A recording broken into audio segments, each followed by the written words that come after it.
Sáng nay chỉ có hai mẹ con ở nhà. Cô Gùi nói với mẹ là con ngán cơm, thèm món bún riêu cua của mẹ. Đã lâu chưa ăn món này nên cũng thấy thèm. Mùi bún riêu thơm thịt cua, nước lèo ngọt hanh, miếng chả cua thì ngon miệng, khoanh giò heo béo ngậy, ăn cùng rau ghém giòn giòn, thật sự rất hấp dẫn.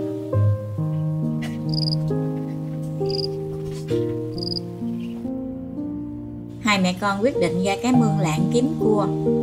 Cái mương này là nơi cô Gùi dùng để nuôi cua đồng. Mỗi lần giở lú hay đặt lợp, nếu dính con cua nào thì cô Gùi sẽ thả vô đây nuôi.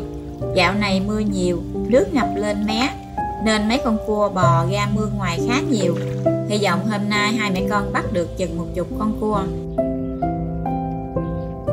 Hái thêm một nắm rau muống đồng để làm rau ghém ăn kèm. Rau muống thì non mướt, giòn giòn, ăn bún riêu rất là hợp. Bẻ thêm cái bắp chuối nữa. Rau ghém để ăn cùng bún riêu thì rau muống với bắp chuối là sự kết hợp hoàn hảo.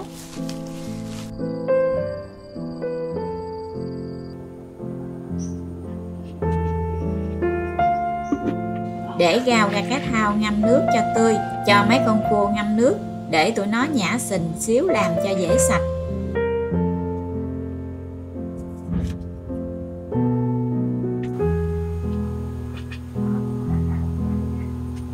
Lấy cái bình cắm mấy cái bông súng vô đã.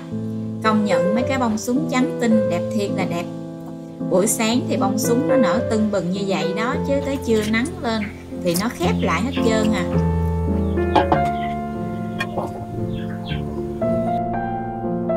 Giờ bắt tay vô nấu bún riêu cua ăn thôi. Đầu tiên mình sẽ cạo rửa mấy con giò heo và thịt để hầm cho chín mềm. Món này mà không có giò heo thì mất đi hương vị. Cô Gùi rất thích cạp mấy khoanh giò heo. Hương vị béo ngậy làm cho món bún riêu thêm phần hấp dẫn. Băm vài tép xả để phi thơm. Mùi xả thơm lừng làm cho không khí bếp trở nên ấm áp.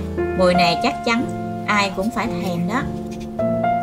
Thêm mấy trái cà chua để làm nước lèo. Một mớ băm nhỏ, một mớ sắc muối cao. Màu đỏ của cà chua làm cho nước lèo của mình thêm phần bắt mắt. Cuối cùng cắt thêm một ít rau mùi để tăng thêm hương vị.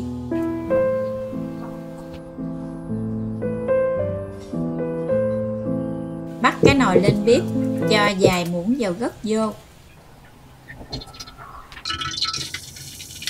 Khi dầu nóng, cho xả vô phi thơm, rồi cho cà chua băm vào đảo cho mềm nhừ.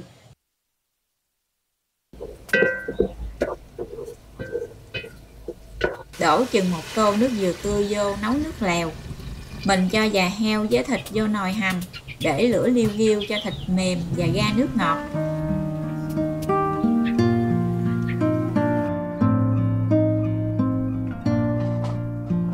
Trong lúc đợi thịt mềm, mình đi bắt mấy con cua ra rửa sạch. Mấy anh chự bò lung tung hết trơn. Tách bỏ cái yếm cua và làm sạch. Khâu này hơi khó và dễ bị khứa vô tay lắm đây. Yếm cua này có thể bỏ vô nồi nước lèo, nấu nước cho ngọt. Nhưng nhà mình không nấu, vì cô Gùi không thích vị nước lèo quá đậm.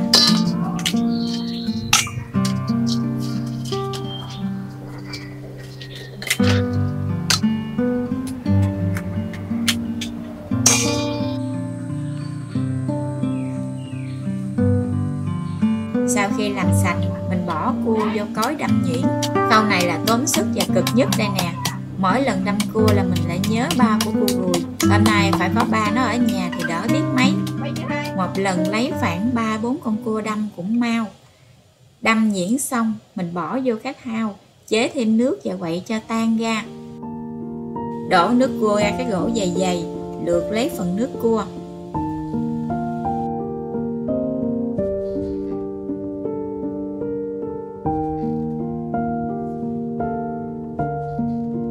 Nước cua lượt xong, bắt lên bếp nấu cho phần riêu nổi lên.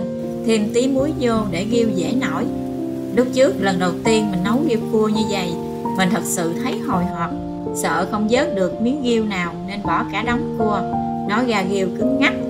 Nấu riết rồi quen, chỉ cần đun nước cua cho sôi lên là riêu sẽ nổi lên. Thật sự rất đơn giản mà hấp dẫn.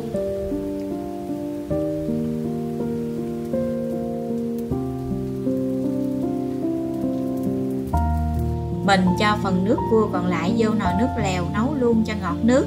Mùi thơm ngọt ngào bắt đầu lan tỏa khắp cả bếp. Thêm gia vị muối, đường, bột ngọt vô nồi nước lèo cho vừa ăn. Bún riêu cua thì không thể thiếu mắm ruốc được đâu, bởi không có mắm ruốc, bún riêu sẽ nhạt nhẽo và mất đi hương vị đặc trưng. Cho đậu hũ với huyết heo vô nồi. Mấy cái này chỉ cần chín là có thể ăn ngay.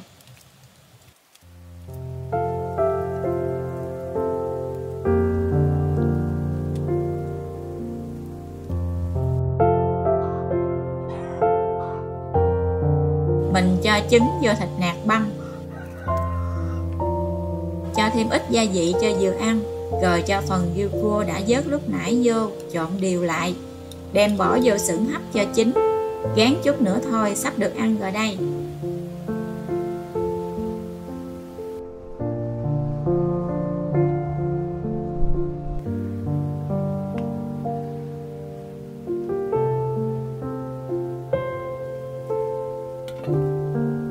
Hôm qua mình quên nhặt giá ra, để ủ thêm có một ngày mà nó cao quá trời. Giá mình dội khoảng 3 đến 4 ngày là ăn vừa lắm luôn. Nhặt ra để chút ăn cùng với bún riêu.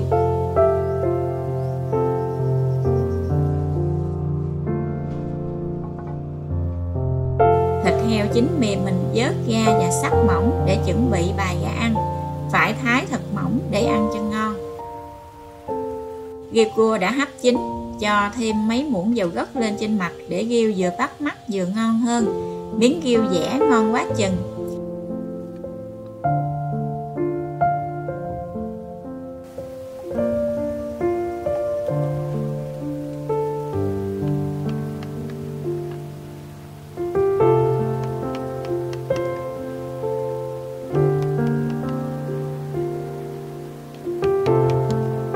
Giờ mình gắp bún ra tô, thêm giá, rau ghém và heo, thịt với huyết heo nữa. Nhớ thêm miếng riêu nữa nha.